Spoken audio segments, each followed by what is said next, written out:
A literal reading of the Genesis account of creation on day 6 of God's creative week shows numerous errors against what we know from modern scientific research.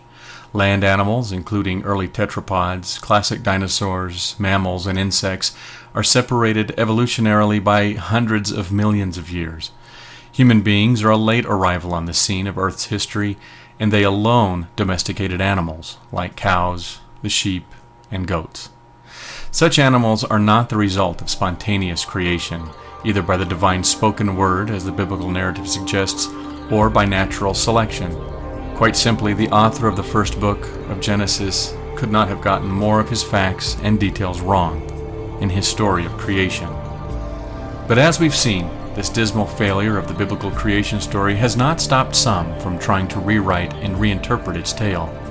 Andrew Parker, author of The Genesis Enigma, skips detailing the sixth day of creation in his book, having already brought land animals onto the scene with the evolution of other creatures.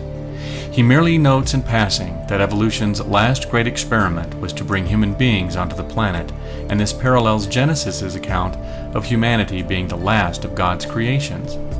Gerald Schroeder's take, however, is to place in day 6 not the creation of the first animals to creep up onto the land, but instead the mass extinction of the dinosaurs and 90% of all other land creatures 65 million years ago, and the subsequent tens of millions of years history of the eventual repopulation of the earth by mammals and the slow evolution of hominids, and finally, of human beings.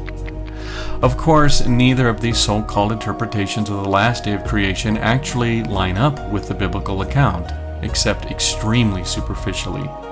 Since evolution is not a process that has a goal or an end for which it aims, it can hardly be equated with the clear biblical intention of making the creation of human beings the final crowning achievement of God's work. And if Genesis is interpreted loosely enough, pretty much anything can be fit into the story. Other creationists, however, still try to line the biblical story up with modern scientific discoveries. And guys, we're going to talk about when man was created, day 6. Let me read the record and let's find out if the Bible and science square up. Okay, the account says 3 specific kinds of land mammals are made here.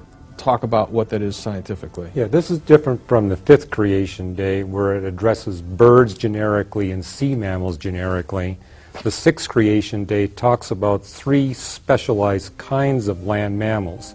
Land mammals that God creates to cohabit the planet with the future human beings. And 2 kinds are long-legged and 1 kind is short-legged. The short-legged ones, the ones that are built close to the ground, I think are referring to rodents and rabbits, maybe other creatures with short legs. And the long-legged ones we note are in 2 categories. There's the wild, and then there's the bioma, which I think is reference to the herbivores, which are relatively easy for human beings to tame. And then the wild animals, I think, is a reference to the carnivores, although difficult to tame, make excellent household pets, whereas the herbivores do not make good household pets. In the preceding clip, creationist Hugh makes a number of unsupported assertions regarding his interpretation of the Genesis creation account of day 6. First of all, he assumes that the creatures created this day were all mammals. There is certainly no reason to make this assumption. Indeed, no other land animals had been created prior, and no other land animals will be mentioned later in the narrative. Thus, all land animals must be assumed to have been created on day 6 of the Genesis story. That would include mammals, but also marsupials, reptiles, and insects. Ross apparently assumes the Hebrew word translated creeping things in the King James Version of the Bible, remes, refers to short-legged mammals like rodents and rabbits. But there certainly is nothing in the text to suggest such a distinction. In fact, the word remes is used almost exclusively in Genesis, and Strong's assumes it refers to reptiles, or any land animals.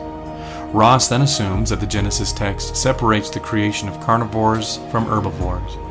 But this still doesn't get the Genesis narrative away from asserting the creation of domesticated creatures before the formation of human beings. Were cows, goats, and sheep originally created as wild and included in the same category as perpetually wild herbivores in the Genesis narrative?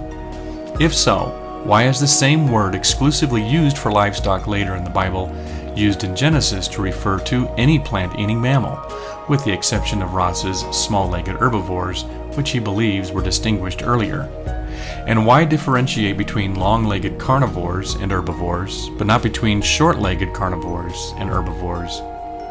Clearly, Ross is trying to force a reading onto the book of Genesis that the original narrative does not suggest. Nevertheless, these creationists go on to discuss the formation of humankind. All right, Fuzz, let me come to you. The fact is the Bible says God created man, okay? What's the parameters from the biblical genealogies? What's the longest space of time where we've got to say, that's it, we can't go any further than that? And then compare that with science. What are the parameters there for the science area? Where does man show up? From the genealogies, you can infer roughly anywhere from 10,000 years ago to probably 100,000 years ago. That's the window. The most likely time frame would be in the 40, 50, 60,000 year window. From genetic studies of modern human populations, we see a date for the origin of man in the neighborhood of 50,000 years ago. The archaeological record shows a sudden burst of human culture at that same time frame as well. So the scientific evidence is fully compatible with what the Bible teaches about the origin of man. The emergence of Homo sapiens did not coincide with an immediate emergence of human culture. The first cave paintings indicating the culture creationist Fazale Rana suggests are 20,000 years younger than the migration of modern humans onto the European continent. However, neither this migration or the cave paintings mark the evolutionary emergence of Homo sapiens. That had come some 180,000 years earlier, and not from a garden at one end of the Near East's Fertile Crescent, as the Bible tells the tale, but from deep in the continent of Africa. Rana refers to genetic research for the emergence of modern humans, but what does the science really tell us?